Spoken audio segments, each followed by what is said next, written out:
Tropa, Scooter Kid ulit. Check nyo tong crankcase cover ng NMAX natin, oh. Apaka-cute. Colorful. Loaded yan, tropa. Custom paint natin yan gamit ng Samurai Paint Shepherds. Share ko sa inyo kung paano natin ginawa yan. Pero bago ang lahat, hit that like button, tropa. Paki-follow na rin doon sa mga hindi pa naka-follow. Alright, let's go! At ito yung crankcase cover natin ng NMAX, mga tropa. Nilinis natin mabuti yan. Sinabon natin 2 beses, tapos nagliha tayo, wet sanding number 800 ang ginamit ko, tapos sinabon muna natin ulit. Saka natin pinatuyo.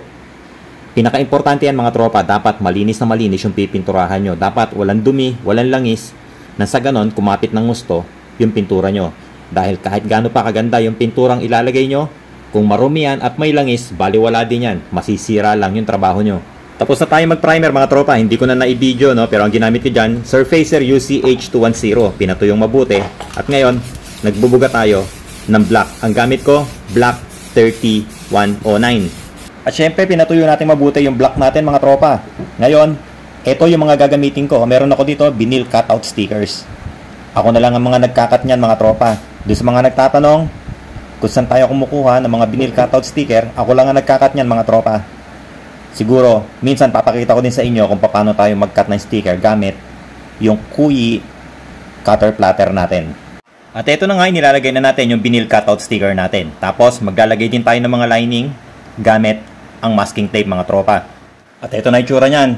Pagkatapos natin mailagay lahat ng vinyl cutout stickers at saka yung masking tape. At saka natin bubugahan to ng white, mga tropa. Popondohan natin to ng white 2102. Ito na yung magsisilbing base ng lahat ng kulay na ilalagay natin dito. At syempre, pinatuyo natin mabuti yung ibinuga natin na white, mga tropa. Kaya ngayon nagbubuga na tayo ng mga kulay. Nag-airbrush tayo, mga tropa. Dahil nga maliliit yung mga logo, airbrush ang gagamitin natin para mas madali. At syempre, iisa-isahin natin bawat kulay ng mga logo. Tapos pinatutuyo natin yan, mga tropa. Pagka mga ganitong banatan, yung mga ganitong custom painting, talo ang mainipin dito, mga tropa. Dapat hindi ka naiinip pagka ganito yung mga ginagawa mo. Dahil kada kulay niyan, pinatutuyo yan bago patungan ng masking tape.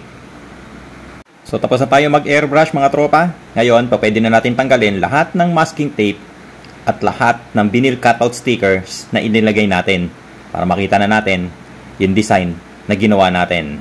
At ito na itsura, mga tropa, after natin malinis yung mga lahat ng masking tape at lahat ng vinyl cutout stickers natin. So, good to go na to, mga tropa, no? Magbubuga na tayo ng top coat clear. At ngayon nagbubuga na tayo ng Clear 1128. Ito na yung top coat clear natin, mga tropa. Final coat na itong binubuga ko. Dahil ang ginawa natin dyan, binugahan natin yan ng 4 na coats ng top coat clear.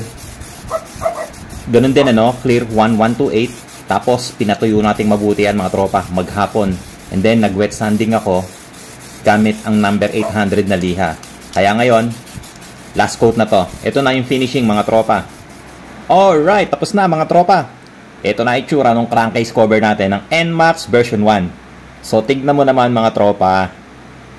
Apaka-cute. So yung kulay, no? Napakaraming kulay na inilagay natin dyan. Lahat yan, samurai paint. Yung mga ginamit natin sa airbrush natin, isinalin lang natin doon sa canister ng airbrush natin yung samurai paint na sa ganon, magamit natin para sa airbrush natin. Alright. So ayan, mga tropa, no?